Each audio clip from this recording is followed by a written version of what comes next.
کاتتان باش بینەرانی کەناڵی هیوا لە بەرنمەیەکی تایبەت و ڕاستەوخۆتان لەگەڵتانین بۆ گفتوگۆکردن دەربارەی دۆخی ژنانی ئێزدی لەمڕۆدا. لەم بارەیەوە دەربارەی ئەو ژینگە کۆمەڵایەتی و سیاسی و ئاینیە دەدوێن کە دایان فەرمان بۆ قڕکردنی ڕەسەنترین دانیشتوانی هەرێمی کوردستان دەرکرا. ئەشێت هەندێکمان بەهۆی کورتی زاکیرەمان یان ئەوەی کە ئەم بابەتە بۆمان گرنگ نەبووە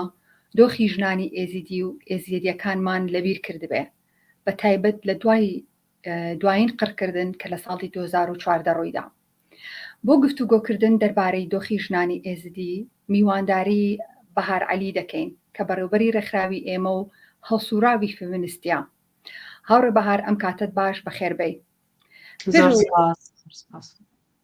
زۆر سپاس. پێشەوەی دەست بە گفتوگۆکەمان بکەین، ئەمەوێ داوا لە بینەرانی کەناڵەکە بکەین کە سەبسکرایبی کەناڵی هیوا بکەن لە یوتیوب. بەهەرخان، ئەمەوێ سەرەتا لەو پرسیارەیەوە دەست پێ بکەم کە لەبەرەوەی ئێوە چوەک هەڵسوراوێکی ژنان، چوەک ڕێکخراوی ئێمە لە نزیکەوە چاودێری و بەدواتەوە چوون دەکەن بۆ ژنانی ئێزیدی و بۆ کەیسی ژنان و کچانی ئێزدی. پێم خۆشە بپرسم ئێوە دۆخی ژنانی ئێزدی چۆن ئەبینن لە ئێستادا، بە تایبەتی لە دوای ساڵی 2014ەوە؟ زۆر سپاس بۆ ئەم دەرفەتە بۆ ئەم بەرنامەیە. ڕاستێکی ڕێکخراوی ئێمە ڕێکخراوێکی فێمینیستیە، نەک هەر تەنها چاودێری بارودۆخی ژنانی ئێزیدیەکەین. ئێمە بەشێکین لەو هەوڵانەی کە ئەدرێ بۆ شیاندنەوە و ئاساییکردنەوەی بارودۆخی کۆمەڵایەتی و ڕۆشنبیری و دەرونی و ئابووری ئاخری ژنانی ئێزیدی. چەندین خزمەتگوزاری ڕاستە و خۆمان هەیە بە ڕزگاروانی دەستی داعش، ئابووری کۆمەڵایەتی، یاسایی لە ڕێگەی ئەو سنتەرانەی ژنان کە هەمانە. سەبارەت بە پرسیارەکەت، بارودۆخی ژنانی ئێزیدی بە تایبەتی لە دوای 74مین فەرمان کە بە دەستی داعش ئەنجامدرا، ئەوە بۆ وەک هەموو بینەرانی شەزانن زیاتر لە 3000 ژنی ئێزیدی کەوتنە دەستی داعشەوە و ژمارەیەک لەوە بۆ لە دەستی داعش و لە ناو کەمپەکان ئاژین لەگەڵ کەسوکاریانە، هەندێکیان لەگەڵ کەسوکاریان، هەندێکیان بەتەنها. هەڵبەتە 8 ساڵ واوکو لە پێشەکەکە باست کرد، نزیکەی 8 ساڵ لە پاش جینۆساید، لە هەمان لە دوای ڕزگاربوونیش لە دەستی داعش لە ناو کەمپەکانە کە لە هەندێک کەمپەکان ڕەنگە هەرو خێمانە بن کە پێش 8 ساڵ دانراوە، ئەو خێمانە کە چەندین جار سوتاون یان لافاو چۆتە ژێریان لە کاتی بارانە، کە لە سەرەتاییترین بەڕاستی پێداویستیەکان و خزمەتگوزاریەکانی تیانە. بۆیە لە بارودۆخێکی زۆر سەختی ئابووری و کۆمەڵایەتی دەرونی ئاژین و نیسبەتی ڕێژەی خۆکوشتن لە ناو ژنانە بە تایبەتی لە ناو ڕزگاروانی ئێزیدیا ڕەنگە هەمومان گوێمان لێ بێت لە دەستگاکانی ڕاگەیاندنەوە لە زیادبوونایە. بۆیە ژنانی ڕزگاربووی دەستی داعش، ژنانی ئێزیدی ڕزگاربووی دەستی داعش لە بارودۆخێکی ئەوەندە سەختان، ئەوەندە ناومێدن، بۆیە نازانن پاشە ڕۆژیان چییە، نازانن ساڵێکی تر چییە بێت، دوای ئەمە چیە بێ ژیانیان، ئایا هەتا لە ژێر ئەو خێمانەیە ئەمێننەوە، ئایا ئەتوانن بگەڕێنەوە بۆ گوندەکانی خۆیان، ئایا بارودۆخیان باشترێ بێ، ئایا فرسەتی کاریان بۆ ئەوێ، ئایا ئەتوانن بخوێنن ئەوانەی کە لە خوێندندا بڕان. هەموو ئەمانە پرسیاری ئەوانە و هێشتا جوابێکی دەقیقیان وەرنەگرتووە لەلایەن کەسەوە. بۆیە ئەتوانم بڵێم ناومێدبوون لە ناو ژمارەیەکی زۆریانە هەیە کە بەداخەوە کاریگەری ئەو ناومێدیە لە نەتیجەیە بێگومان نەتیجەی ئەو ناڕوونەیە کە دیارە لە ژیانیانە. بۆیە هەتا بڵێ لە بارودۆخێکی ئێجگار سەختە ئەژین ژنانی ڕزگاربووی دەستی داعش. بەڵێ بارخان، ئەم هەموو پرسانەی کە باست کرد سەبارەت بە ژنانی ئێزدی، ئەو قەیرانانەی کە لە دوای 74مین فەرمانی قڕکردن و لە دوای 8 ساڵ بەو شێوازە ژیان، ئەم پرسانە، ئەم قەیرانانە بەنسبەت با بڵێن فێمینیستێکی چەپەوە، بەنسبەت ئەگەر ئێمە بین لە دیدگایەکی فێمینیستیەوە سەیریکەین، پێویستە لە چ دیدگایەکەوە سەیری ئەم پرسانەی ژنانی ئێزدی بکەین؟ ڕاستیەکەی پرسی ژنانی ئێزیدی بە شێوازە فراوانەکەی بەگشتی هەمویان ئەتوانم بڵێم بە تایبەتیش لە ناویانە ئەوانەی کە لە جێنۆسایت ڕزگاریان بۆ لە دەستی داعش ڕزگاریان بووە پرسی مافە ینی لەو دیدگایەوە سەیریکەین وەکو حەق سەیریکەین کە ئێمە لە دیدگایەکی فەمەنیستیەوە سەیرەکەین هەڵبەتە بڕوامان وایە ئەو مافە کاتێک دێتە دیکە ئەوانە هەموو ئەو مافانەی کە هەر هاوڵاتیەک لە کوردستانیان لە شوێنەکانی تر هەیەە ئەوانی بۆیان دابین بکرێ مافی خوێندنیان هەبێ مافی کاریان هەبێ بە کەرامەتەوە بژین ژیانێکی پڕکەرامەتیان بۆ دابینکەین هەموو ئەو دابوونەری تا کۆنانەی کە کۆمەڵایەتیە باو و ناتەندروستانی کە لە کۆمەلگایە هەیە و بە کاریگەری سەلبی لەسەر ژیانی ژنان هەیە لە کۆمەلگای کوردستان بگشتی لەسەر ئێزیدیەکان بە تایبەتی هەموو ئەوانە ئەبێ بڕەوێنرێتەوە ئەبێ یاساکان بە شێوازێکدا بڕێژرێتەوە کە مافەکانی ژنان بەدەست بێنەکە حقی ژیانیان هەبێ بەڕاستی بۆیە لە دیدگای ئێمەوە وەکو ڕێکخراوێکی فێمینیستی تەنها ئەوە نابینین کە پێویستەکە ژیانیان بۆ دابینکەین وەکو بژین تەنها خواردن و هەندێک پێداویستیان بۆ دابین بکرێکە ڕەنگە زۆر لایەن تەنها پێی وایە تەنها حەقی ئەویان هەیە بەڵام بە ئێمە حەقی ژیانیان حەقی بڕیاردانیان هەیە بڕیاردانیان هەیە لە چارەنووسی خۆیان لە چارەنووسی ناوچەکانیان بۆیە بۆ ئێمە مەلەفی ژنانی ئێزیدی بریتە لە بەهێزکردنی ژنان پێ ژنانی ئێزیدی لە بنیادنانیان ببنە کە زۆریشیان تایە ڕاستێکی ببنە سەرکردە بۆ کۆمەلگاکانی خۆیان ئەوان ئەبێت بەشدار بن لە سەرجەم ئەو پرۆسانەی کە باسی پرۆسی ئاشتی و بنیادنانەوەی ناوچەکان و هەموو ڕێکەوتنانەی لە نێوان حکوومەتی عێراق و حکوومەتی کوردستان و تەنانەت دەستگانی و دەوڵەتەکانە هەیە لە بینی لایەنە ناکۆکەکان هەیە پێویستەکە ژنانی ئێزیدی بە تایبەتی ڕزگاربوانی دەستی داعش بەشێک بن خاوەن بڕیار بن خاوەن قسە بن لە سەرجەم ئەم پرۆسانەیە بۆیە ئێمە زۆر بۆ شێوازە فراوانە ئەی بینین نەک لە دیدگایەکی کورت و بچووکەوە کە تەنها پێویستەکە خواردنیان بۆ دابین کرێت جلوبەرگیان بۆ دابین کرێکەوە بداخەوە هێشتا ئەوەشیان بەتاواتی بە دابین نەکراوە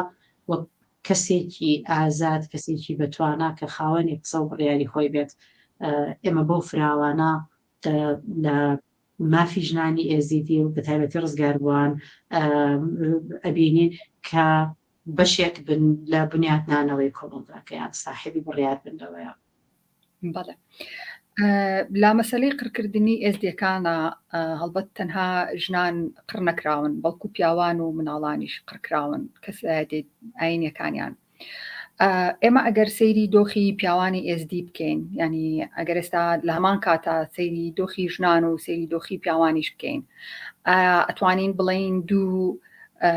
ئەتوانین لە دوو دیدگای جیاوازەوە سەیریان بکەین یان بە پێچوانەوە دۆخی هەردووکیان گرێدراون یان دۆخی پیاوان لە ئێستا چۆنە؟ بێگومان ینی چەندجانە بێ کۆرەگرێ بە تەسەڵری من بەشێکی قەزەیەک هەیە پێوتری قەزەی ئێزیدی قەزەی ئێزیدیەکان ئەمە قەزیەیە بەڕاستی مشکلە نییە قەزیەیە ئەو قەزەیە ژن و پیاوەکان تیانایەکە گرێتەوە کە قەزیەی شوناسە قەزیی مانەوەیە لە پێناوی ژیانە کە مەسلەی مافی ژیانە لە شوێنی خۆیانە پاراستنە هەموو ئەمانە ژنان و پیاوان تیا کۆگرێت کۆ ئەبێتەوە تایە بەڵام لە پاڵ ئەوەی کە ژنان لەگەڵ پیاوەکانە ئەم مەسلەیان هەیە لە پاڵ ئەوەیە ژنەکان مەسلەیەکی تایبەتمەندتریان هەیە ئەگەر ڕەبتیشیکەین بە مەسلەی جینۆسایدی کە داعش ئەنجامیە پیاوەکان ڕاستە کوژران ژنەکانیش کوژدان پیاوەکانی گیران ژنەکانیش گیران بەڵام ژنەکان و کۆیلەی سێکسی مامەڵەیان لەگەڵا کرا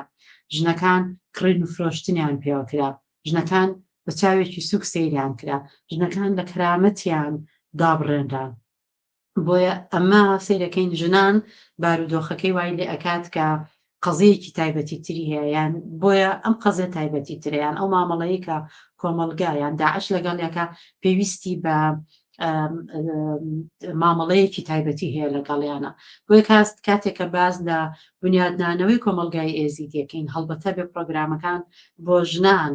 جیاواز بێ بۆ ژن بە شێوازی گشتی بۆ گەنجەکان شێوازێکی تر بێ بۆ ئەوانش کە لە دەستی داعش ڕزگاریان بۆ شێوازێکی تر بێ بۆ پرۆگرامانی کە هەیە و کە ئێمە شەو ڕێکخراوی ئێمە پێشکەشەکەین بەرنامەی ئیعادەی تەئهیل یان ڕیهەبیلیتیشن یان نەهێشتنی کاریگەری ترۆما لەسەریان بەڕاستی ناکرێت پیاوێکی ئێزیدی کە ڕاستە شەڕی بینیوە ناخۆشی بینیوە هاتووە بەڵام کە گەیشتە کوردستان ڕەنگە هەستی بە ئەمان کرد بێت تا ڕادەیەک حتا ئەگەر لە ژێر خێمەکانیشابێ بەڵام ئەو کسە ماوەی 6 ساڵ هەندێکیان 7 ساڵ هەندێکیان 5 ساڵ بەپێ و فترێ ماونەتەوە ئەوەندە بە تەعزیب و ئیهانە و چاوی کەم تەماشاکردن و کۆی لەکردن تەماشای کردو وێ پرۆگرامی لابردنی کاریگەری ترۆما لە سەریانیان عادەی تەئهیلیان زۆر زۆری فەرقا زۆر درێژخایەنتر ئەوەی ژنان کە بەڕاستی ئێمە خەڵکێکەیە 5 ساڵە لەگەڵی ئیشەکەین 5 ساڵە بەشدارە بێت لە سنتەرەکانمان لە خزمەت گوزارەکانیان کاریگەریەکە زۆر کەمتر بووە لەسەری وەک لەوەی کە کەسێک بۆ پرۆسەیاتێ نەقڕیوە بۆیە زۆر قرسە ڕەنگە بۆ ئێمە ئاوا باسیەکەین کاڵێن یەکێک بە کۆیلە کراوە یەکێک کۆیلی سێکسی بووە یەکێک کڕین و فرۆشتنی پێکراوە بۆ ئێمە ڕەنگە ئاسا کە ئاوا باسیەکەین بەستۆرێکێک لەوەیە ژیا بێت ئەبێت گاریگەریەکی لەسەر بۆیە هەندێکیان هەیە تەنانەت ئەو کە بەڕاستی زۆر ئازاربەخشە بۆ من بە هەمووشمان تەسەورەکەم هەندێک مستەڵح هەیە هەندێک وشە هەیە کە داعش بەکاری هێنا لە مێشتی ئەوانی شاچەسپیە بۆ نمونە زۆر لە کچەکان کە باسی ئەوانەی ڕزگاریان بووە کە باسەکەڵێ خێزانەکەمیان کە سوکارم ئەوەندە $5,000 منی کڕیەوە لە داعش یعنی قەنەعەتێکیان لەلا دروست کردووە ئەمە بۆ کڕین و فرۆشتنە ئەبێ هەموو پێی بڵێ مڵێ منی کڕیەوە بڵێ منیان ڕزگار کرد بڵێ خێزانەکەم پارەی قرس کرد پارەی یا بە قاچاقچی بە هەر وەسیلەیەک بۆی من ڕزگار کا لە دەستی داعش نەک تۆ بکڕێتەوە لە دەستی داعش یعنی داعش وای لێکردن قەنەعەتی لا دروست کردوون کە ئەوان بۆ کڕین و فرۆشتنن اینجا لەبەرەوە ئەمەیە ڕەت جیاوازی ئەو پرۆگرامانەی یان ئەو بڵێن ڕەهەندانەی کە ئەبێ جیاوازی بکەین کە ژنان لە بارودۆخێکی تری تایبەتی ئاژین بۆیە ئەو مەلەفەش کە ئێوە هەڵفرامژاردۆ زۆر گرنگە بەڕاستی چکەوا خەریکە سەرنجەکان لەسەریان کەمە بێتەوە کاڵە بێتەوە یان لە هەندێک لایەنە ڕامێنێت کەوەکو بەڕێز لە پێشەکی ئەدن باست کرد بۆیە بەڕاستی پێویستمان بە پرۆگرامی درێژخایەن هەیە ڕاستە لە ئێستاە ڕێکخراوەکانی هەندێک لە ڕێکخراوەکان ژمارەیەکی کەم لە ڕێکخراوەکانی لۆکاڵی خۆمان ڕێکخراوەکانی ژنانیان هەندە ڕێکخراوی کۆمەلگای مەدەنی ئیشەکەین بۆ شیاندنەوە و لابردنی کاریگەری ترۆما لەسەر ژنانی ئێزیدی بەس بەڕاستی بەرنامەکان هەمووی درێژخایەن نیە کورتخایەنە بۆ 2 ساڵە بۆ 3 ساڵە هەندێکڵە بۆ 6 مانگە هەندێکڵە بۆ 3 مانگە بۆیە بەما کاریگەری جینۆساید لەسەر خەڵک لەسەر کۆمەلگا بە تایبەتی ئەم ئەزمونەی عنفی جنسی کە بەسەر ژنانە هات کاریگەریەکەی بۆ ماوەیەکی زۆر ئەمێنێتە بۆی پێویستمان بە پرۆگرامی چروپڵ هەیە و سستەینەبڵ بەردەوام بێت درێژمەودا بێ و بەردەوام بێت بۆیە لێرە ئەرکی دەوڵەت زۆر مهمە ئەرکی حکومەت زۆر مهمە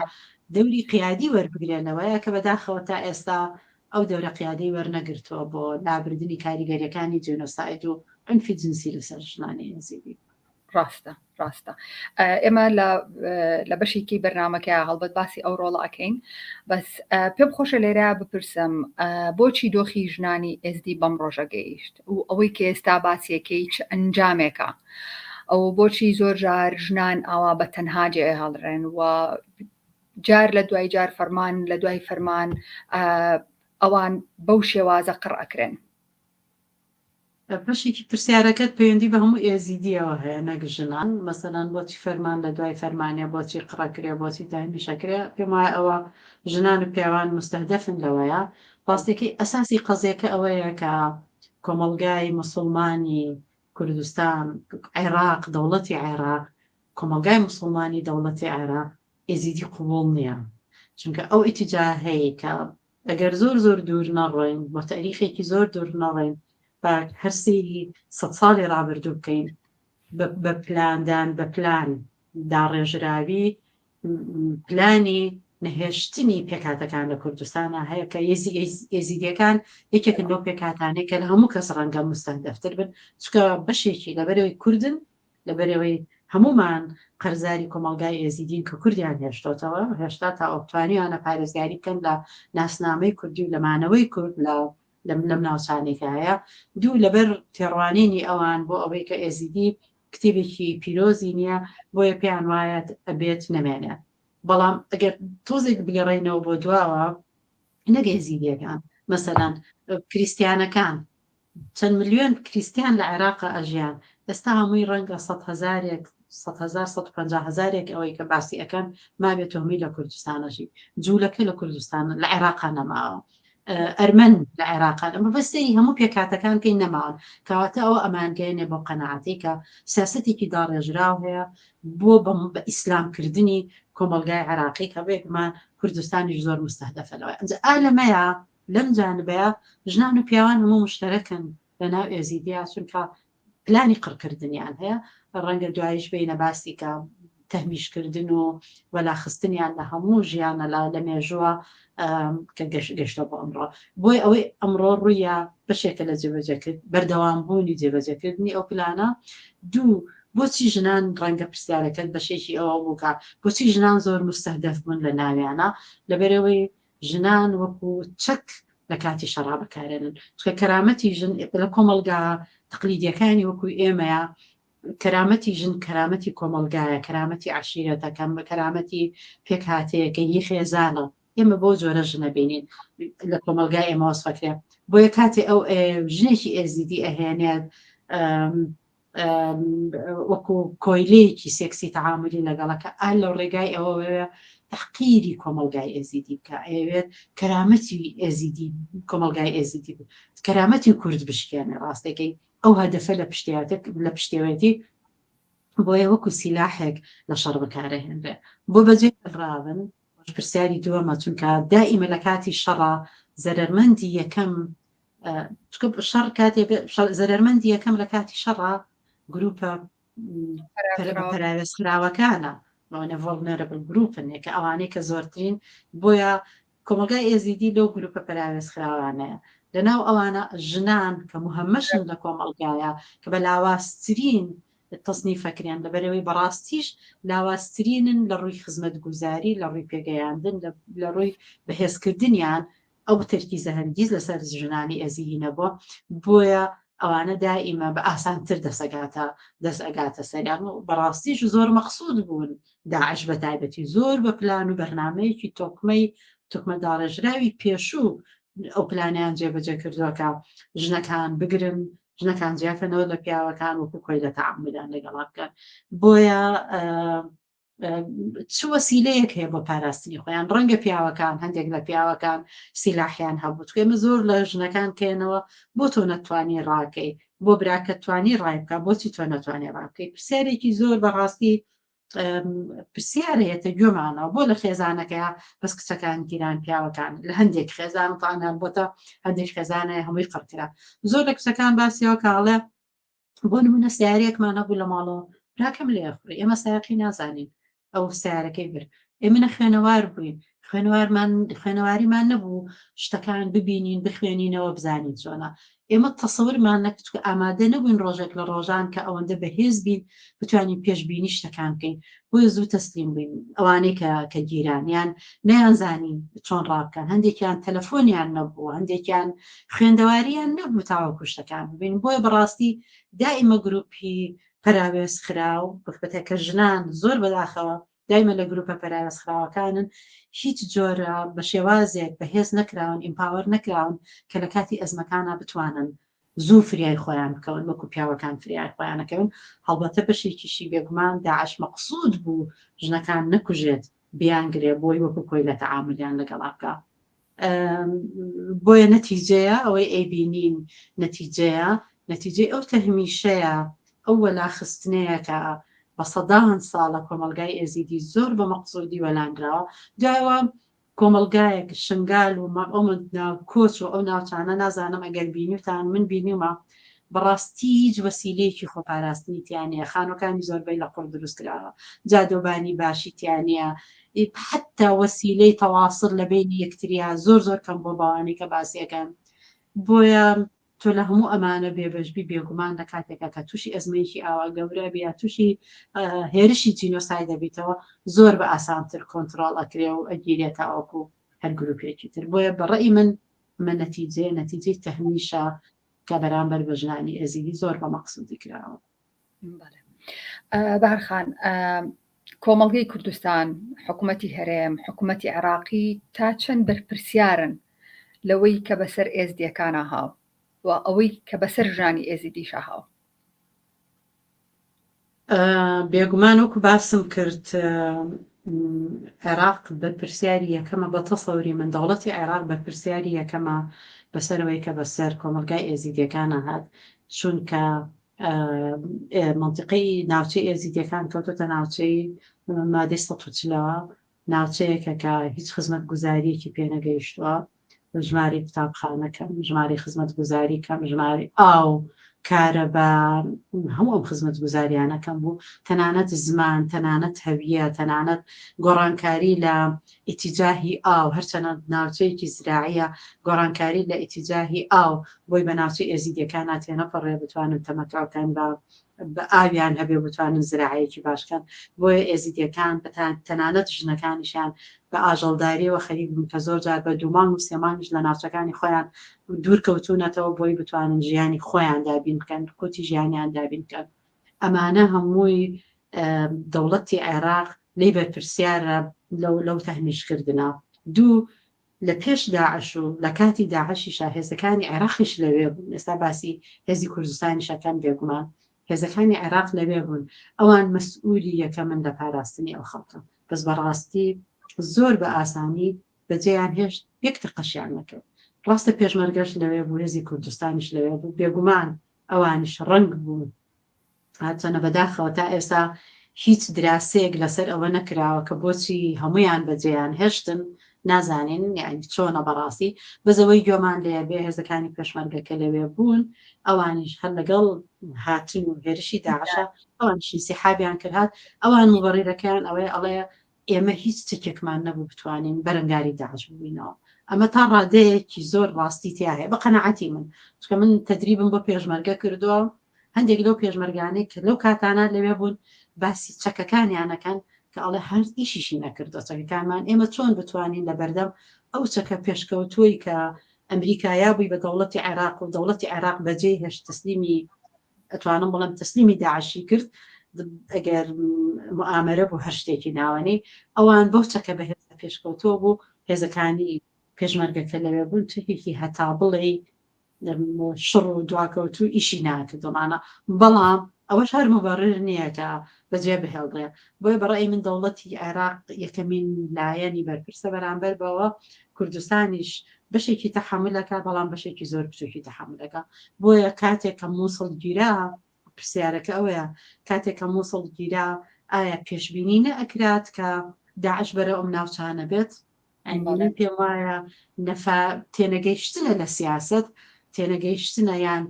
کورتبینی لە سیاستە ئەگەر تەسەورمان کردبێ داعش لە مووسڵ ئەمێنێتەوە، چکە داعش زۆر بە ئاشکرا پەیامی دروستکردنی دەوڵەتی ئیسلامی هەبوو لە ناوچەکەیە. بۆیە ئایان کرا زیاتر بپارێزرین ئەمان هەمووی پرسیارە بەڕاستی لای منیش پرسیارە لای هەمومان پرسیارە ئەوانە هێشتا جوابمان وەرنەگرتوەوە. بۆیە هیواداریم لە داهاتووە لە هەندێک لێکۆڵینەوە هەندێک لیژنەی تحقیق کە هەموو پرسیارانەمان جواباتەوە، بەڵام بڕێی من ئەگەڕێمەوە بزۆ بە کورتی دەوڵەتی عێراق مەسئولی یەکەمە بەرامبەر بۆی بکە بەسەر ئێزیدیەکانە هات. بەڵێ تەبانەگەر لەو بارەوە من زۆر بە کورتی ڕایخۆم بڵێم، هەڵبەت من هاوڕام لەگەڵ جەنابتا کە دەوڵەتی عێراق و حکوومەتی هەرێمی کوردستانیش هەردوو لە بەرپرسن. ئەو کێشە گەورەکە لەکوایە ئەوەی کە باڵێن حکوومەتی عێراقیش و حکوومەتی هەرێمیش کە لەوێ بوون بەبێ هیچ بەرەنگاریەک بەجیان هێشتووە. تەنانەت دەنگۆ هەیە لە خەڵکەوە کە باسی چیرۆکە ڕاستەقینەکانی خۆیانەکەن، چونکە ئەوەکوی کە باسەکرێت لە شەوە ئەوە ڕوویەوە داوای چەکەکانیان لە پێشمەرگەکان کردووە کە هیچ نەبێت چەکەکە بن بە خەڵک ئێزدیەکان بەرەنگار ببنەوە و دیفاع لە خۆیان بکەن. ئەگەر زۆر بە کورتی بارخان بگەڕێنەوە بۆ ساڵی هەشتاکان و 1970کانیش پێشمەرگەش لەو کاتەیە چەکێکی زۆر کەم و زۆر خراپی پێ بووە. بۆیە پێم وایە ئەوە مبەڕێرێکی ئەو نەگەورە نیە لەلایەن حکوومەتی هەرێمەوە کە بەداخەوە لەو کاتەیە ئەوەندەی سەرقاڵی ئەوە بوو کاتێک کە داعش هات پێی وا بوو ئیتر داعش دەوڵەتی خلافەت لە مووسڵ ڕائەگەێنێ و هەرێمی کوردستان لە کەمترین ماوەیە ئەتوانێ سربەخۆیی خۆی ڕابگەێنێ ئەوەی خەڵک بەوە دڵخۆش بوو ئەوەی سیاسەکانی ئێمە لە جاتێەوەی لانی کەم پێشببینی ئەوە بکەن چۆن ئەتوانن ئەگەر بەرەنگارێکی کەمیش بێ لەو ناوچانەی مادەی 140 ئاینگرێتەوە لەو ناوچانە پێشببینیەکیان هەبێ بووی بتوانن کەمترین بەرەنگاریان هەبێ لانی کەم بەداخەوە لەو دڵخۆش ببوون بەوەی کە داعش خلافەتی خۆی ڕاگەێنێ و هەرێمی کوردستانیش لە ماوەیەکی زۆر کەمە ئەتوانێت سربەخۆی خۆی ڕابگەێنێ. لێرەوە ئەمێ بچم بۆ بکرێت ئەگەر بەس فرسەت هەبێت حەزەکەم لەسەر قسەکانی بەڕێزت هەندێک ڕوونکردنەوە بیم تاان پرۆسی جینۆسایدی ئێزیدیەکان لەلایەن داعشەوە لە شەو ڕۆژێکا ڕووی نەیە لە ماوەی 2 هەفتەیە ڕوویە لە 3 دەستی پێکرد لە 15 بە کاولکردنی کۆچە کۆتاییان پێهێنا بۆیە پرۆسەیەک و ماوەیەکی دوور و درێژ بۆ ڕاستێکی لە شەو ڕۆژەکان نەبوو نازانم من لەگەڵ سەدان خێزانی ئێزیدی و ژنی ئێزیدی تێکەڵم نەکە قساکەم هەر تێکەڵم لەگەڵ یانە گوێم لەو چیرۆکە نەبووە کە ئەوان داوای چەکەتانی پێشمەرد ڕێگە تۆ لە لایەکی تر گوێت لێ بوو بێ من گوێم لەوە نەبووکە چکە هەمووی ویستێتی ڕاکە عنی بۆی زۆر وازەح بین هەر کوێوە کەزانی و داعش هاتووە کەس بیری لە مقاومە نەکردێتەوە هەموو کەس بیری لە ڕاکردن کردێتەوە چکە بەڕاستی ئەوەندە شەرس بوو داعش هەموو کەس بیریە کردەوە بەس ڕاکەچکە فرسەتی مقاومە نەبووە بۆی کە خۆیان ئەیگێڕنەوەمانە بەڵام جانبی هەم منیش ڕام وایە کە کورتبینیە لە سیاسەتە ئەگەر تەسەورمان کردبێ داعش تەنها لە مووسڵ ئەمێنێتەوە بەڵام ئایا ئێمەی کورت دڵمان خۆش بوو خلافەت لە مووسڵ دروستە بێت و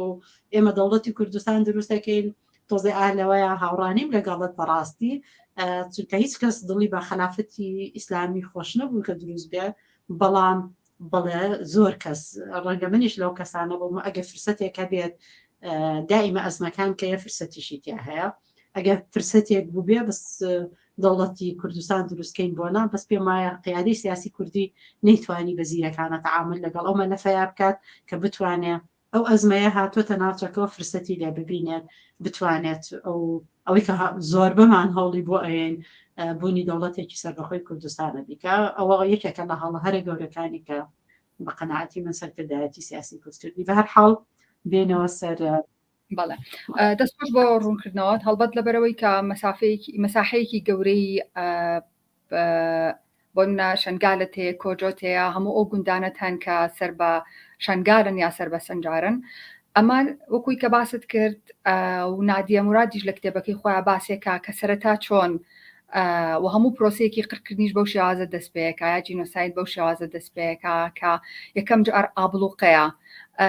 پەلاماردانێکی کورت و هەندێک جار ماوە کورتە تا ئەوەی لە ڕووی ئیرادە و کەسانە تێکەشکێنێ دواتر پەلاماریانەیە بۆیە من پێم وایە ئەکرێت هەڵبەت شیرۆکەکان لە گوندێکەوە بۆ شارێک بۆ شەری کە جیاوازە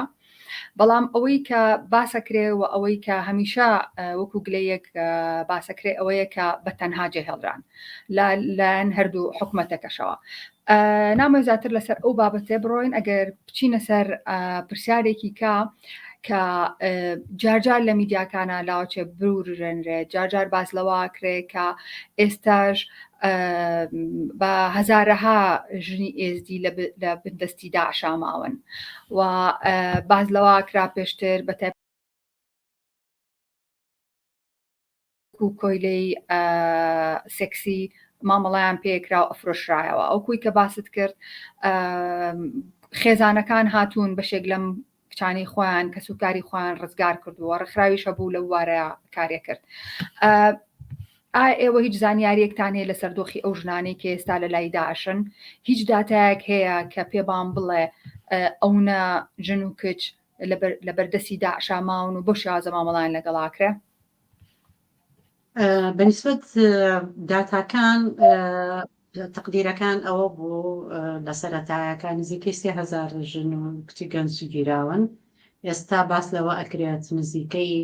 زیاتر لە نیوەیان ڕزگاریان بۆ گەڕاونەتەوە نیوەیان ماون نیوە شتێک کەمتر ڕەنگە مابێت ئەوانە تەسەورەکان ئەوەیە بەشی هەرە زۆریان احتیمالەکان وایە لە کەمپی هۆڵ بن لە ڕۆژاوای کوردستان. کەمپی هۆڵ ڕاستە حکوومەتی خۆجیەیی ڕۆژاوا ئیدارەیەەکە، بەڵام ناو داخلی کەمپەکە و ژیانی ڕۆژانی کەمپەکە ژنانی داعشی سەرپەرشتیەکەن. بۆیە کەمپی هۆڵێکێکە لە شوێنە خەتەرانەی تەنانەت ئەو ڕێکخراوە و جیهەتە ئەمیانەشی ئاسایشانی کە لەوێ ئیشەکەن زۆر بە حەزەرەوە ئەتوانن ئیشەکەن چکە بەڕاستی بە ڕۆژانە لە ناو کەمپی هۆڵە خەڵکە کوژرە. بۆیە تەسەورێک هەیە کە لەلایەن ژنانی داعشەوە خەڵکە کوژرە. بۆیە تەسەورێک وایە کە زۆرێک لە کچەکان لە کەمپی هۆڵ بن، بەڵام لە ترسی ئەوەی کە ژنانی داعشنیان کوژن ناوێرن هەوی خۆیان ئاشکراکەن، ناوێرن بڵێن ئێمە ئێزیدین. ئەوانشی کە ڕزگاریانە بێ هەڵبەتە بە شێوەیەکی ئەمنی زۆر پارێزرا و شێوازی خۆیانیان هەیە کە ڕزگاریان هەبێ. ئەمە بەشی هەرە زۆریان کە تەسەورەکرێت. بەشێکی تر هەیە لە نێوان ئەو خێزانانەی کە سەر بە داعش بوون کە ئێستا لە شوێنە جیاوازەکانی سووریا ئاژین، کە ئێستا لە شوێنە جیاوازەکانی مووسڵ ئاژین، لە عێراق ئاژین و منتیقەی حەبیجە و زۆر ئەو منتیقانەی کە لەژێر دەستی داعش بوون و ئێستا داعش سڵتەی نەماوە لەوێ، بەڵام خێزان و لایەنگرانی داعش لەوێ ماون. بەشێکیش لەو ژن و مناڵانی کە ماون ئێستا لەو شوێنانە تەسەور هەیە کە ئەژین. هەندێکیش هەیە براونەتە تورکیا لەگەڵ داعش ئەوانەی چەکدارانی داعش کە ڕایان کرد لە تورکیا هەندێکیش لەوێن. بۆی ئاواهی زۆ پرت و بڵاومن ژنەکان لە شوێنێکی دیاریکراوە کۆ نەبوونەتەوە. ئەمە ئەگەر نازانم بزانم بەشێکی تریشی هەبوو پرسیارەکەت ئەگەر لە چ دۆخی ینی هیچ زانیارەیەگە لەسەر دۆخی ئەو ژنانە جگەلەوەی پرت و بڵاو بوونەتەوە لە شوێنێکی دیاریکراونین؟ ڕاستەکەی معلوماتی ئەوەی کە ڕەنگە زۆر دقیق نەبێت یان ڕەنگە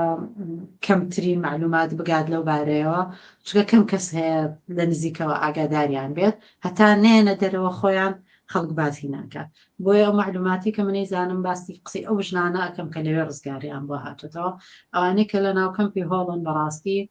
تاوان هەب کەمپی هۆڵ بۆ خۆی بە سەحرایەکایە پیسوپۆخەڵ دایمە ڕەشەباغ گرم خدمەت گوزاریەکان زۆر مەحدودە لەوێ. ئەوەی سڵیتەرەی کردووە لەوێ ژنانی داعشن کە زۆر بە دەنگی بەرز زۆر بە فەخرەوە ئەڵێن مێردەکانمان کوژراوە، ئێمە داعشی داهاتوین، مناڵەکانمان داعشی داهاتووە. بۆیە لەژێر ئەو زەختە زۆرەیە هەرێکێک لەو کچە ئێزیدیانە ناوێرێت وەکو باسم کرد بە هیچ جۆرێک ناوێرێ باس بکا کە بڵێ ئێزیدی. حتا ئەوانەش کە بزانن ئەمە ئێزیدی بووە کاڵێم لە بەردەمیانە ئەڵێ من بوومەتە موسڵمان و بۆی ژیانی خۆی بپارێزێ لەوێ. لە بارودۆخێکی نەفسی ئێزگار خراپە ئاژین، لە ترسێکی زۆر گەورەیە ئاژین، بەڵام بۆ بەشێکی زۆریان فرسەتی دەرچوونیان نییە، ئاسان نییە دەرچوون لە کەمپی هۆڵ. بەشێکی تریشیان لەو گروپانەی ژنانن کە مناڵیان بۆ لە نەتیجەی اقتصادی داعش، بەڵام ئەزانن مناڵەکانیان لێرە کۆمەلگاکەیان قبولی ناکاتەوە، مناڵەکانیان قبول ناکە کە ئەو ڕاستیان بۆ دەرکەوتووە. بەشێکیان بڕیاری ئەوەیان یاوە کە لە پێناوی ئەوەی زەمانی بکەن لەگەڵ مناڵەکانیان بژین، ئەوەیان هەڵبژاردە لە کەمپی هۆڵ بمێننەوە، یان لە ناو ماڵە داعشیەکانە بمێننەوە لە سووریا یان لە تورکیا یان لە مووسڵ و ئەو ناوچانەی لەژێر دەستی داعشا بوو لە جیاتی ئەوەی بێتەوە، چکە ترسی ئەوەی هەیە مناڵەکەی لێ بسەندێ بە زۆر. بۆیە بارودۆخیان بەڕاستی ئەترسن لە ڕووی ئەمنیەوە، لە ڕووی ئابوووریەوە، هەژارن هەتا ئاخر حەد لە خوێندن و هەموو ئەوانە بێبەشن جگەلەوەی سەرکوتکراون لەلایەن ژنانی داعشە و ئەو جانبەی تریش کە ترسی ئەوەیە مناڵەکەی لە دەست بچێ بۆ ئەوانەی کە مناڵیان هەیە. بۆیە ئەمە بارودۆخی هەرە سەختی ژنانە و هیچ هیوایەکیان نییە. بەڕاستی ئەوان زۆر ئەگەر بگەڕێمەوە بۆ ماوەی پێش ئێستا گروپەکانی یەکەم لەوانەی کە ڕزگاریان نەبوو لە دەستی داعش باسی ئەوەکەن وڵەن کە ئێمە لە دەستی داعش بووین، هەموو هیوامان ئەوە بوو کە ڕزگارمان ببێ ئەکەوینە ژیانێکی خۆشترەوە. بۆی ئەڵێن کە هاتینەوە و هاتینە حتا کەمپەکان و چەند ناخۆشیش بوو، بەس هەر هیوایەکی زۆر گەورەمان هەبوو چکە ئێمە باشتر ئەژین، ئەکرێ ئەم بارودۆخەمان باشتر بێ، ئەکرێ ئیش بکەین، ئەکرێ وەز ئەمان باشتر بێ. بەڵام کە ئەم بارودۆخە خراپە تەنانەت لێرەش درێژەی کێشا زۆر بە هیوا بوو. ئێستا ئەوانەی ئەوێ هیوایان زۆر کەمای ئەمەلێکی ئەوتۆیان نییەکە چی ئەبێت بۆیە زۆر قەلقن لەو ڕێکەوتنانەی کە حکوومەتی عێراقەتی مەسەڵەن گروپێکی هێنایەوە لە کەمپی جەدعاداینا ئایا ئەوانەی ترچیان لێە ئایا ئەیانێنەوە بۆ عێراق ئایا ئەیانەوە دەستکە سوکاریان ئایا ئەیانێرن بۆ هەر وڵاتێکی تر هیچ نازانن بۆیە بەڕاستی ئەوانە لە چاوەڕوانی شتێکان نازانن سبینیان چیە نازانن سبینێ چیان لێ بەسەریان بۆیە جا تەسەوری خۆمان بکەین ئەگەر ئێمە لە بۆ سەعاتێک لە ژیانێکی وایە بین لەژێر ئەو ترس و لەرز و هەموو دقەیەک تۆ مهدەدی بە کوشتن و ناشزانی دقەیەکی تر ئایا پاشەڕۆژی تۆچی مناڵەکەت چییە بۆیە ئەمە بەشێکە لە سوورەیی کە من یان ئێمە کە لە ڕێکخراوەکانی شەکەین لە دەمی ڕزگاربووەکانەوە ئەی بیستینەوە بەس پێم وایە سوورەتە ڕاستەقینەکە بەس خۆیان ئەیزانن ئێمە نایزانین ئەو لەگەڵ یانەشی ئەیزانێت ڕاستە. بارخان باسی بابەتێکی دیکەی هەستیارە کرد سەبارەت بەو ژنە ئێزدیانەی کە باوکیان بڵین باوکی مناڵەکانیان داعشە یان ئەو مناڵانەی کە هیانە داعشە باست کرد بەشێکیان بڕیاریان ناوە لەو کەمپانە بمێنە و نەگەڕێنەوە چکە لەلایەن کۆمەڵگەکانیانەوە قبول ناکرێن ئەی ئەوانەی کە گەڕاونەتەوە هەرێمی کوردستان و با بڵێن پێشتر کە هاتوونەتەوە بە دووگیانی گەڕاونەتەوە و دواتر کە مناڵیان بووە چارەنووسی ئەو ژن و مناڵانە چیان لێ هاتووە و لە ڕووی یاساییە و هیچ شتێکیان بۆ کراوە چجا حکوومەتی عێراقی بیان حکوومەتی هەرێم بێ بەڵام بەنسبەت ئەوانەی کە گەڕاونەتەوە ئەوانەی کە حامیلە بوون ڕەنگە هەندێکیان مناڵەکانیان لەبار بردووە کە وەختماوە لەباربردن هەندێکیان مناڵەکەیان بۆ دراونەتە ئەو هەتی و خانە و شوێنانەی کە سەرپەرشتی مناڵی بێ کە سوکار و بێ سەرپەرشتەکەن ڕەنگە لەو شوێنانە درابن ڕەنگە هەندێک بەتایبەتی ئەوانەی کە لەو ناوچانەی لە دەرەوەی هەرێمی کوردستانن ڕەنگە فرۆشرابن بۆیە تەعاملەکان جیان بەسەوەی نەتیجەیە ئەو ژنانە لەگەڵ مناڵەکانیانە ناژین دایکەکان لێرن بەشێکی زۆریان لێرن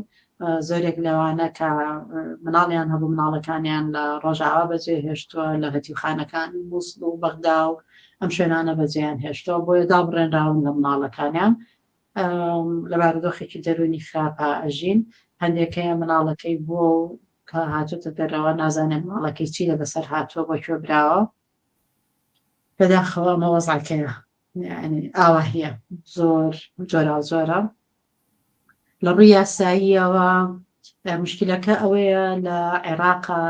یاسایەک نییە تەعامل لەگەڵ کەیسی جینۆسایت بکە هیچ یاسایەک نێ عێراق نە ئەندامە لە هیچ لەو ڕێکەوتنی ڕۆمایە لە هیچ لەوانە ئەندام نییە و ناشێت بێ بە ئەندام منە قسەڵم کە ناوێ لە نەتیجەی 8 ساڵیشکردنم بە زۆر لە نزیکەوە لەگەڵ ئەو لایەنانەی کە عێراقیانەی کە مەسئولن یان بەشێکن لە پرۆسی بنیادنانەوەی کۆمەلگا لە پاش جینۆساید و کە یەکێک لە هەنگاوە هەرە گرنگەکان ئەوەیە تۆ داعش بێ بە دادگا یعنی داعش بدرێتە دا بە دادگایی بکرێ بێت محکەمەت هەبێ عێراق تا ئەم دقەیە کە من قساکەم هیچ ئامادەیەکی تیانە نە یاسایەک دەرکات تعامل بکە لەگەڵ کەیسی جینۆساید لەگەڵەوەی کە مەلەفی جینۆساید زۆر دووبارە بۆتەوە لە عێراقا ڕەنگە منیش ڕزگار بووی دەستی جینۆسایدم ڕەنگە تۆش ڕزگار بووی دەستی جینۆساید ئێمە جیل بە دوای جیل لە کوردستانە لە جینۆساید کۆمەڵێکی زۆر خەڵکمان لێ کوژرێ و کۆمەڵێک ڕزگارمانە بێت لە جینۆساید و تا ئێستام دەوڵەتە هیچ هەنگاوێکی جدی نەماوە نەناوە بۆ دووبارە نەبوونەوەیەوە بۆیە لە ڕووی یاساییەوە بۆکو مەلەفی هەموو جینۆساید هیچ شتێکمان نییە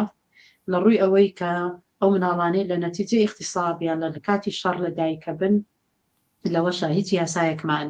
نییە تەعامل بکە لەگەڵی لەبەرەوەی بەپێی قانونی ئەسڵان یاسای خراپمان هەیە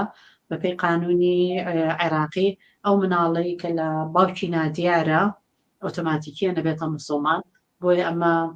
قەزەیەکی زۆر گەورەیە بەنسبەت هەموو پێکاتەکانەوە نەفتەنها ئێزیدی هەمانشت بەنسبەت کریسیانەکان بەنسبەت شەبەک بەنسبەت چوزانم هەموو ئێزیدیەکان هەموو ئەو پێکاتە دینیانەی کە کەوتنە دەستی داعشەوە مناڵیان بوو هەموو ئەوانە بە زۆر ئەکرێن بە موسڵمان بۆیە یەکێک لە هۆکارەکانی کە کۆمەلگا پێکهاتەکان لە ناویشیانە ئێزیدی مناڵەکانی پێقبول نییە ئەڵێ ئەو مناڵە بە پێ قانون مسلمانە من چۆن مسلمانێک بێنم لە ناو کۆمەلگاکەی خۆمداینم ڕەنگە وردەوردەوە ببێتە هۆکاری نەمانی ئێزیدی ئەو بۆی هەمومان تفەهمی ئەو ترسی ئەوانەکەن زۆر حەقییانە کە بترسن بەڵام پێویستەکە دەوڵەت کۆمەڵێک ڕێسا و یاسای هەبێ ئەو ترسی ئەوان بڕاوێنێتەوە بۆیە هیچ یاسایەک نییە لە نەتیجەی ئەم بارودۆخی ئیشەکەین کۆمەڵێک ڕێکخراو کە ڕێکخراوی ئێمەش بەشێکە و لەگەڵ کۆمەڵێک کەسانی شارەزا و یاسایی بیرمان لەوە کردەوە کە چ چارەسەرێکی یاسایی بۆ ئەمە بدۆزینەوە دوای سەدان کۆبوونەوە و فۆکسگروپ دیسکشن و کۆنفرانس و کۆبوونەوە لە ژووری داخرا و کەسانی شارەزا لە بواری یاسا و یاسای نێودەوڵەتی و تەنانەت سوود لە ئەزمموی وڵاتانی تریش وەربگرین لەسەرەوە پێمان ماوە بووکە یەکێک لە حەلەکانەوەیە یاسای کارتی نیشتیمانی عێراقی هەموار بکرێتەوە بە شێوازێک کە مناڵ حەقی هەبێت ناوی دایکیشی وەربگرێت معنایەوە نیە هەر ئەو مناڵانە ئەمە بە شێوەیەکی گشتی بۆ هەموو کەسێک لە کوردستانە بەسەر شێوازێکی اختیاری بێ کە مناڵیان ئەبێ مناڵەکەیان بە ناوی دایک بێیان بە ناوی باوک بێ بۆیە لە یاساکەیە ئەڵێ ئەو مناڵەی کە لە باوکی نادیارە یان لەقیتە ئۆتۆماتیکیان ئەبێتە مسلمان ئەگەر هات و دلیلێک نەبێت عکسی ئەوە ڕوونکە بۆ ئێمە ئەو دلیلێک نەبێت عکسی ئەوە ڕوونکاڵین ئۆکەی دایکەکە دیارە دایکەکە ئێزیدیە دایکەکە کریسیانە دایکەکە جوولەکەیە هەر دینێکی تری هەیە بۆ یەکرێ مناڵەکە بچێتە سەر دینی دایکی وەکوتی بەڵام ئەشکێ ناوی دایکی وەربگری وەکو ئەوەی کە ئەوروپا پێم وایە باشترین نمونەیە تا ئێستا کە حەلی هەموو ئەوانەی کردووە مناڵ لە دایکە بێت ناوی دایک وەرەگرەیە ناوی باوکیە ناوی هەردووشێکرێت لە ڕێی قانونیەوە کۆمەڵێک حەلی بۆ بدۆزینەوە کەمپینەکە ناوی کەمپینی ناوی من ناوی دایکمەیە کە تقریبان زیاتر لە 2 ساڵە دەستمان پێ کردووە و تەحەدیاتی گەورەشمانەیە کەمپینەکە زۆر جار هێرشی زۆر ناڕەواشەکرێتە سەرمان بەڵام لە ڕووی قانونیەوە ئەو هەوڵە هەیە بەڵام لەگەڵەوەشە یاساناسەکان ئەڵێن ئەکرێت حتا حەلیتری یاسایشی بۆ بدۆزینەوە لە بەردەم مەحکەمەیە ئەمانە بەڵام بەڕاستی هەتا ئەم دەقەیە کە باسیەکەین ئەو کەیسانی کە هەیە هەندێک کەس ڕێکخرا و هەندێک یا هاوکاری هەندێکیان کردو مناڵەکەیان بە مسلمان نووسیوەکە ئەوە لە دەروی ئیرادەی هەر هەمومان نامانێ ئەو بکەین نامانێ مناڵەکە مسلمان بێ با ئێزیدیش نەبێ با مناڵەکە هیچ دینێکی نەبێ ئینسان دینی نییە مناڵ دینی لەکوێ بوو مەفرۆزەکە گەیشتە گەورە بوو خۆی بۆ ئینسانێکی کامل اختیار بکە ئەگەر ئێوێ دین هەڵبژێرێ یان دین هەڵ نەبژێرێ ئەنی کۆمەڵێک فرسەت هەیە ئەگەر ئیرادە هەبێ ئەکرێ سوودی لێبنی کارتی نیشتیمانی هیچ دیانەتی لەسەر نییە خۆگرێ کارتی نیشتیمانیان بۆ بکرێ بەبێەوەی باسی دیانەت بکرێت شللی زۆر گەورەمان هەیە بەڕاستی لە ڕووی یاسایی و فەراغی گەورەمان هەیە لە ڕووی قەزەیەکی تر زۆر مهمە بەڕاستی بەنسبەت ئەوانەی محاکمەی داعشەکان بەپێی قانونی ئیرهاب محاکمەی داعشەکرێ قانونی ئیرهاب کوێرە لە مەسەلەی عنفی جنسی هیچ پرسیارێکی تیانی هیچ مادەیەکی تیانیەکە لە کاتی تحقیق لەگەڵ تاوانبارانە بڵێ تاوانی عنفی جنسی ئەنجاماوە پێویستەکە لەسەرەوە عقوبە بدرێمانە بۆیە خلەلێکی گەورەی قانونی لەسەر مەلەفی جینۆساید بە شێوازێکی گشتی و مەلەفی عنفی جنسی هەیە بۆیە زۆر ئیشەکەین زۆر ئیش ئەکرێت لەو بوارەیە ئێمە شێکێکی ناڕێکخراوانەی کە شەو ڕۆژمان خستۆتە سەر چۆن شت بدۆزینەوە فرسەت بدۆزینەوە لەکوێ مەجال هەبێت کە وەسیقا بۆ ئەو مناڵانە بۆ دایکەکانیان دابین بکرێت کە دووچاری ئەو کێشە گەورەی بوونەتەوە. زۆر سوپاس بۆ ئاماژەدان بەو هەوڵ و ئەماندووبوونانەتان ئێوە ڕێکخراوەکانی دیکە و چالاکوانانیش لە هەمبەر ئەم پرسا بەهارخان. پێم وایە ئەسەی تر پێویستە پرسیارێ بکەین ئەرکی ئێمە چییە؟ وەکو ژنانی چالاکوان وەکو فێمینیست وەکو ڕێکخراوەکانی کۆمەڵگەی مەدەنی حکوومەتی عێراقی حکوومەتی هەرێم ئێمە چی بکەین بۆ ئەوەی لانی کەم ئێزیدیەکان یا ژنانی ئێزدی بتمانەیەک بەم کۆمەڵگەیە بکەن ئەنی پرسیارەکەوەیە ئەرکی ئێمە چییە ئێمە چی بکەین؟ پرسیارێکی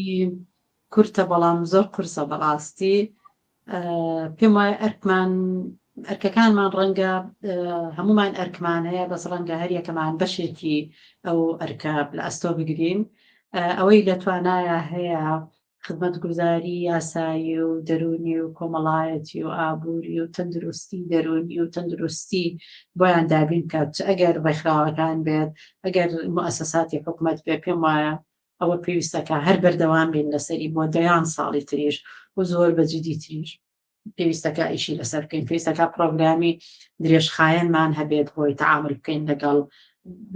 لەگەڵ ئەو کەیسە و لە ڕووی بنیاتنانەوە و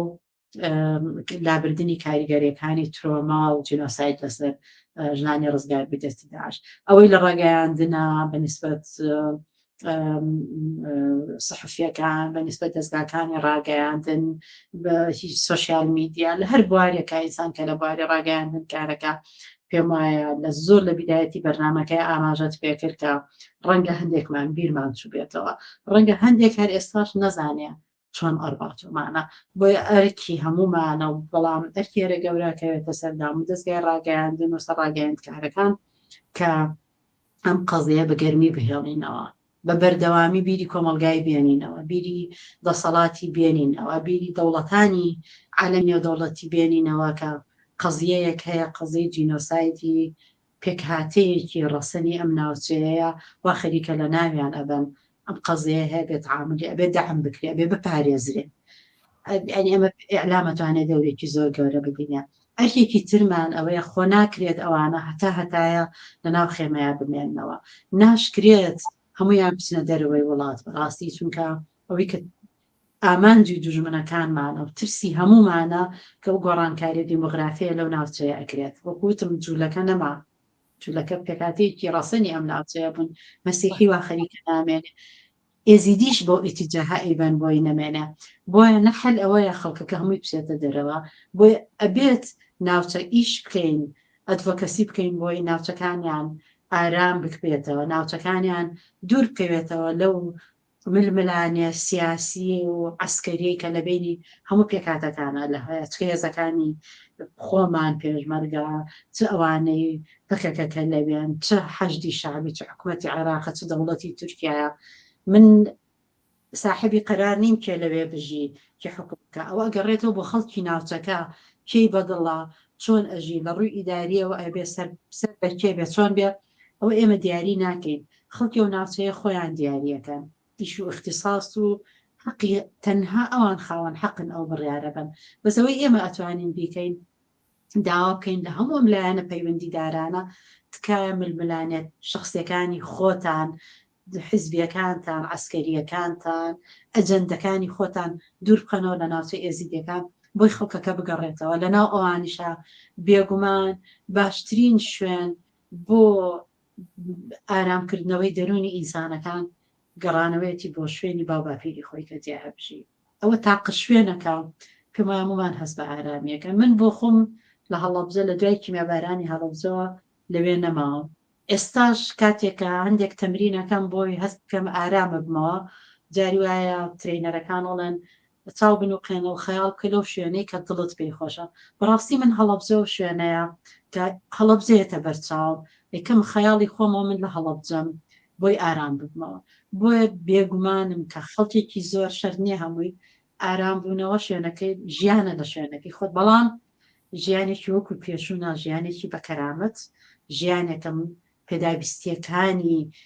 ژیانی شارستانێتی تیاابێ ئاوی هەبێ کارەبای هەبێت تەندروستی باشی هەبێ قولنی ئێستا بەسەر جادە ئاڵێن ژن مناڵێ بێت لەبەری خزمەتگوزاری لە خستەخانەکانانە مناڵەکەی ئەمریان خۆی لە نەخۆشی ئەمری هیچ خزمەتگوزاریەکەن یا وەکو پێشتر کە باسمان کرد بە بۆنەی سیاسەتی تەهمیشەوە کە ئەو ناوچە هیچ خزمەتگوزاری نەگەیشت بووە بۆیە کە ئێمە بە داوای نازانم بە کوردی چی پێڵێن ریپەریشن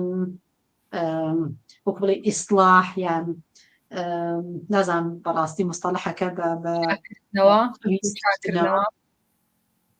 دووچار ئەوە نیە عەرەبی پێڵێن نازانم مهم یعنی ریپەریشن یعنی چاکسازی کرد چاکردنەوە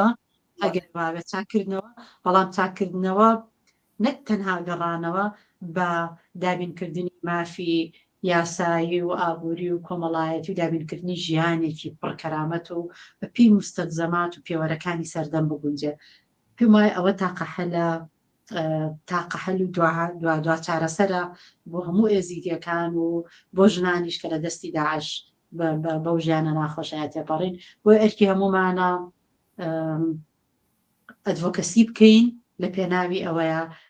ئەرکی هەمومانە داوا لە کۆمەلگای نێودەوڵەتی بکەین کە ئەوانیش بەشێکی گەورەی مەسئولیەتەکە هەڵەگرن بەڕاستی داعش لە وڵاتی جیاجیاوە هات بۆ ئەو ناوچەیە ئەوانیش پێکەوە زیاتر دامی کۆمەلگای ئێزیدی بکەن لە ڕووی مادی لە ڕووی معنەوی بۆ شیاندنەوەیان جارێکی تر و بەڕاستیش ئەرکی هەرە گەورە ئەرکی سەرێکی بە قەنەعەتی من حکوومەتی هەرێمی کوردستانە. بۆیە من بۆ خۆم تەوقعاتم لە عێراق زۆر کەمە یعنی بیکاتکە تجروبەی تری جینۆسایدمان هەیە چیان کردو بۆ جینۆسایدی هەڵەبجە چیان کردو بۆ ئەنفالەکان چیان کرد بۆ ئەنفالی بەرزانیکەن تا ئێستا هیچ شتێک نەکراوە بۆیە تەسەور ناکەم بۆ ئێزیدیەکانیشیت بکرێت بۆیە حکوومەتی هەرێمی کوردستان بە قەنەعاتی من بەرپرسی یەکەمە لە دابینکردنی ژیانێکی ئارام و پڕکەرامەت بۆ ژنانی دڕزگاربووی دەستی داعش و بۆ هەموو ئێزیدیەکان و بۆ گەڕانەوەشیان بۆ شوێنەکانی خۆیان ئەبێ حکوومەتی هەرێمی کوردستان هەموو ڕێ شوێنێکی پێویست بگرێتە بەر لە پێناوی گەڕانەوەی خەڵکەکە بە کەرامەتەوە یعنی با بەرژەوەندە سیاسیەکان بخینە ئەو لاوە بەرژەوەندی ئینسانی کەرامەتی ئینسانەکان ئەو لەوێتمان بێت سەورەکەم ئەگەر با بیر بکەینەوە حکوومەتیش با بیر بکاتەوە بۆ ئیتیجاها پێم وایە ئیمکانیت هەیە. زۆر سپاس. دەستان خۆش بێ بەهارخان بۆ گفتوگۆکردن دەربارەی دۆخی ژنانی ئێزدی لەم ڕۆدا میوانداری بەهار عەلی بەڕێوەبەری ڕێکخراوی بیمەمان کرد لەم بەرنامە ڕاستە و خۆیدا لە کەناڵی هیوا دووبارە داوا لە بینەرانی کەناڵی هیواکەم کە بۆ هاندان و پشگیریکردنی کەناڵی هیوا سەبسکرایبی ئەم کەناڵە بکەن لە چەناڵی یوتیوب جارێک کە سپاس دەکەین بۆ ئامادەبوونتان بەهارخان کاتێکی خۆش. سپاس بۆ ئێوە.